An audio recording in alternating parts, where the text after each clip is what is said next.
Són els docents de l'Institut de Sineu. Avui s'han tornat a concentrar a les portes del centre per demanar que es posposi l'aplicació de la LOMLOE. Aquest és un de la mitja dotzena de centres que s'han mostrat obertament en contra de la nova llei educativa.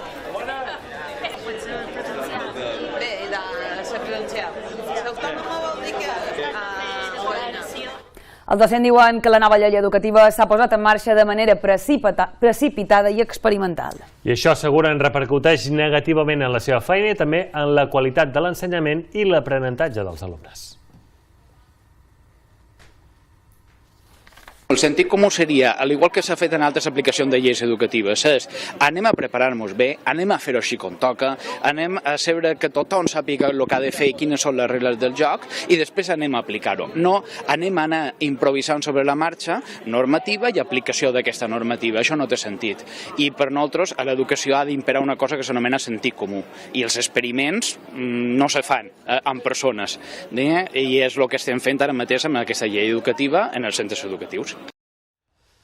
Els sindicats de l'ensenyament públic demanen des del 2018 la negociació d'un segon acord marc per millorar les seves condicions sociolaborals. Diuen que l'arribada de la crisi de la Covid ho ha retardat tot i la LOMLOE és la gota que ha fet vessar el tassó.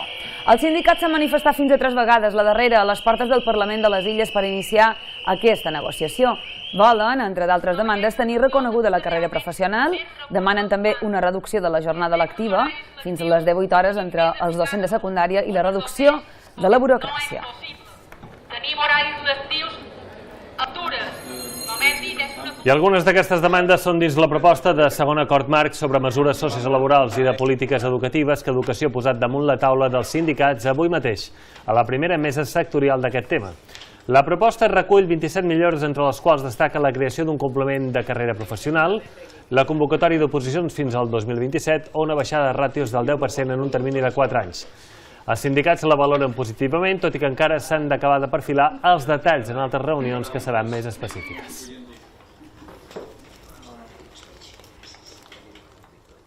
Totes aquestes qüestions que realment afecten a la qualitat de l'educació seran de les lectives de primària i de secundària, seran de la reducció de ràtios, ens ho proposen a 4 anys. Veiem que ara mateix és una qüestió que s'hauria de fer en 2 anys com a màxim, i són les qüestions que haurem de plantejar a les properes meses tècniques. Falten mesures de flexibilització del tema curricular que el professorat en reclama, especialment en els instituts, que estan en peu de guerra. S'han de fer una revisió dels criteris d'establiment de quòtes, d'ATs, de PTs, d'ALs, de tot aquest tipus de professionals. També s'ha de regular la funció i com encaixen els orientadors dins els centres de primària. La idea nostra és de mitjan novembre començar aquestes meses tècniques. És veritat que a principi de desembre hi ha eleccions sindicals i això pot endarrerir una mica, però la nostra idea és començar el més ja possible.